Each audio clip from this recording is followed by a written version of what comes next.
Hello everyone, स्वागत है आप सबके अपने यूट्यूब चैनल फार्मा सॉल्यूशन अड्डा में।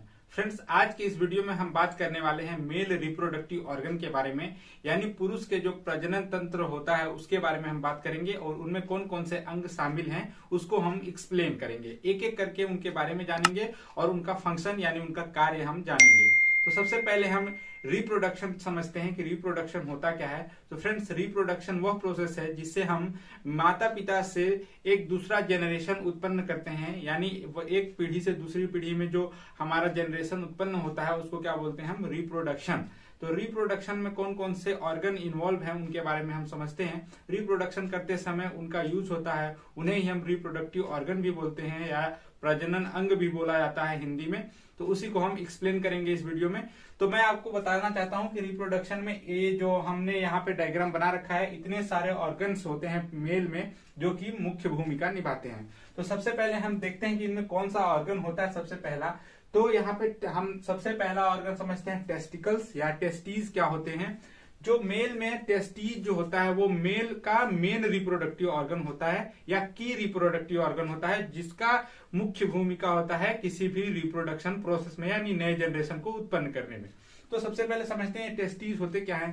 फ्रेंड, टेस्टीज हमारे स्क्रोटम के अंदर दो राउंड शेप में दो बॉल्स के तरीके हर मेल में होते हैं, जिसका काम है स्पर्म का प्रोडक्शन करना। यानी अगर टेस्टीज ना हो तो कोई भी मेल रिप्रोडक्शन नहीं कर सकता। तो ये सबसे मेन या सबसे बेसिक हमारा रिप्रोडक्टिव ऑर्गन है, इसके बिना रिप्रोडक्शन संभव नहीं है। तो पहला ऑर्गन हमारा है टेस्टीज, जिसके बारे में मैंने बताया कि इसका फंक्शन होता है हमारे स्पर्म का प्रोडक्शन करना, यानी मेल में स्पर्म का प्रोडक्शन हमारे टेस्टिकल्स में होता है।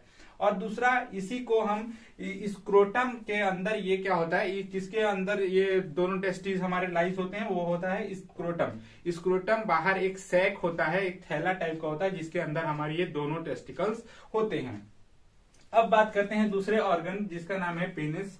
सबको लगता है कि पेनिस ही हमारा मेन रिप्रोडक्टिव ऑर्गन है, लेकिन नहीं, ये पेनिस सिर्फ और सिर्फ हमारे स्पर्म को फीमेल या हमारे पार्टनर के रिप्रोडक्टिव ऑर्गन तक हमारे स्पर्म को पहुंचाने का एक जरिया है, एक पाइप है जिसके थ्रू हमारा स्पर्म एक मतलब कि मेल का फीमेल तक हमारा जो रिप्रोडक्शन के जो स्पर्म वगैरह हैं वो पहुंच पाते हैं इसी के थ्रू। तो ये हमारा बहुत ज्यादा इंपॉर्टेंट मेल रिप्रोडक्टिव ऑर्गन नहीं है, ये इसी में यूरेथ्रा होता है, जिसके थ्रू हम सिर्फ ये यूरिन करने और साथ ही साथ यूरिन के साथ स्पर्म, अगर आपको सेक्सुअल इंटरकोर्स के थ्रू ये स्पर्म को भी बाहर निकालने में मदद करता है। अब सिर्फ इतना ही इसका काम है। तो पेनिस के बारे में हम समझ के अब हमारा है एपिडाइडिमिस। एक अंग होता है हमारे टेस्टिस से लगा हुआ है, या एक हमारा ऑर्गन होता है एपिडाइडिमिस जिसका नाम है, जो हमारे टेस्टिकल्स के जस्ट ऊपरी भाग में वहीं पे लगा होता है और उसी से अटैच होता है हमारा ये वायस डिफरेंस, एक नस होती है जो हमारा जो स्पर्म प्रोडक्शन हो रहा है टेस्टिस में उसको हमारे सीमिनल वेसिकल होता है वहां तक ले जाने में मदद करता है। अब बात करते हैं कि एपिडाइडिमिस होता क्या है, इसका काम क्या है। तो एपिडाइडिमिस का मेन काम होता है हमारे जो टेस्टिकल्स में हमारे स्पर्म का जो प्रोडक्शन हो रहा है उस स्पर्म को स्टोर करना और उसको फोर्स करना कि वो वैस डिफरेंस यानी इस दोनों नसों के थ्रू हमारे सेमिनल वेसिकल तक पहुंचे और यहाँ जाके स्टोर हो। तो इतना सा काम है इस क्या एपिडाइडिमिस का। एपिडाइडिमिस में ही हमारे दो तीन तरह के रोग होते हैं, जैसे कि आप हाइड्रोसिल का एग्जांपल ले लेते हैं। हाइड्रोसिल में क्या होता है कि यहीं पे हमारे एपिडाइडिमिस के पास जो ये एपिडाइडिमिस होता है इसी में फ्लूइड का एक्यूमुलेशन होने लगता है, या फ्लूइड यहाँ पे इकट्ठा होने लगता है, जिससे हमें पेन वगैरह होता है, जिससे क्या होता है कि हाइड्रोसिल इसको बोला जाता है, ये बीमारी हमें हो जाती है। तो यही जो एपिडाइडिमिस था, इसका इतना सा काम है कि जो स्पर्म हमारे टेस्टिकल्स में बन रहे हैं उनको क्या करेगा, ये यहाँ से फोर्स करेगा और यहाँ थोड़ी देर तक स्टोर कर सकता है इसको, फिर फोर्स करेगा इन दो वैस डिफरेंस के थ्रू सेमिनल वेसिकल में आएंगे हमारे स्पर्म। और फिर आगे है वैस डिफरेंस। मैंने बताया कि वैस डिफरेंस ये नस होती है जो दोनों टेस्टिकल से लगी हुई और ये हमारे ब्लैडर से होता हुआ प्रोस्टेट ग्लैंड तक से होकर कहाँ जाता है, सेमिनल वेसिकल्स में हमारे स्पर्म को लेके जाता है। अब हम बात करते हैं यूरेथ्रा की। यूरेथ्रा आपको मैंने पहले ही बता रखा है, यूरेथ्रा क्या है कि एक तरह की पाइप होती है जो हमारे यूरिन को और स्पर्म को दोनों को बाहर ले जाने में मदद करती है पेनिस के थ्रू।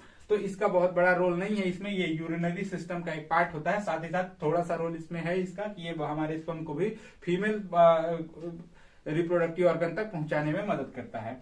अब बात करते हैं सेमिनल वेसिकल्स की। तो सेमिनल वेसिकल्स बेसिकली यहाँ पे जो मैंने बना रखा है सेमिनल वेसिकल्स, यानी ये जो वेस्ट डिफरेंस है ये इसी से लगा होता है। जब हमारा स्पर्म का प्रोडक्शन यहाँ पे टेस्टिकल्स में होता है, तो टेस्टिकल्स में जो यहाँ पे एपिडाइडमिस होता है ये हमारे स्पर्म को फोर्स करता है। इमेच्योर स्पर्म इसमें होता है जो मेच्योर नहीं होता है, फिर मेच्योर होने के लिए सेमिनल वेसिकल्स में जाता है यहाँ पे, और यहाँ पे इसको क्या होता है कि एनर्जी मिलती है, और एनर्जी के साथ साथ यहाँ पे फ्रक्टोज का फॉर्मेशन होता है। शुगर, एक तरह का शुगर होता है जो यहाँ पे फॉर्मेशन होता है, जो एनर्जी देता है हमारे स्पर्म को मोटिलाइज करने के लिए, मोटिलिटी उसकी बढ़ाने के लिए, यानी उसको ज्यादा पावरफुल बनाने के लिए यहाँ पे जाके वो क्या होता है कि यहाँ पे वो थोड़ा सा स्ट्रांग होता है, मेच्योर होता है। साथ ही साथ ये हमें क्या देता है कि यहाँ पे इसका नाम ही है सेमिनल वेसिकल्स।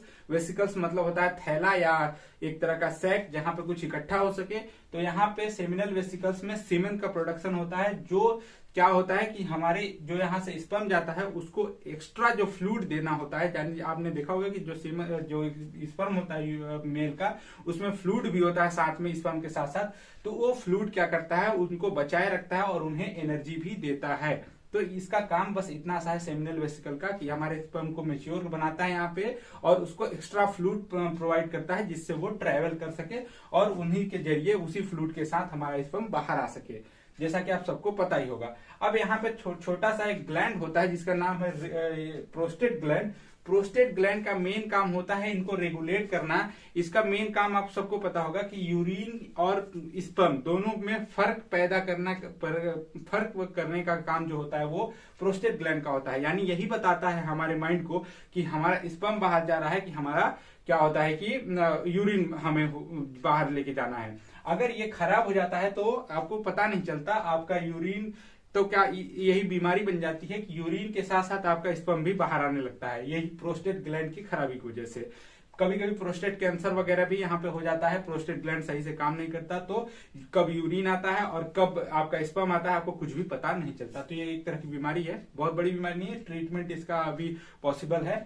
तो ये था प्रोस्टेट ग्लैंड। और प्रोस्टेट ग्लैंड का बस इतना ही काम है, इनका रेगुलेशन सही तरीके से रेगुलेशन करवाना। साथ ही साथ हमारे स्पर्म को थोड़ा सा नरिश करता है, ये नरिशमेंट करता है, और ये भी थोड़ा सा फ्लूइड वगैरह का सिक्रीशन, हार्मोन वगैरह का सिक्रीशन यहाँ से करवाता है, जिससे क्या होता है कि हमारा रिप्रोडक्ट जो हमारा ऑर्गन्स है, रिप्रोडक्टिव ऑर्गन्स, वो सुचारू रूप से आसानी से चल सकते हैं। तो ये थे हमारे रिप्रोडक्टिव ऑर्गन्स के कुछ पार्ट, छोटे छोटे, जिनका मैंने बताया आपको, इनका फंक्शन समझाया, इनका कार्य समझाया आपको कि इनका क्या काम है हमारे रिप्रोडक्शन में। आशा करता हूँ ये वीडियो आपको पसंद आया होगा। अगर ये वीडियो आपको पसंद आया तो हमारे चैनल को सब्सक्राइब करें और बेल आइकन को जरूर प्रेस करें। Thank you.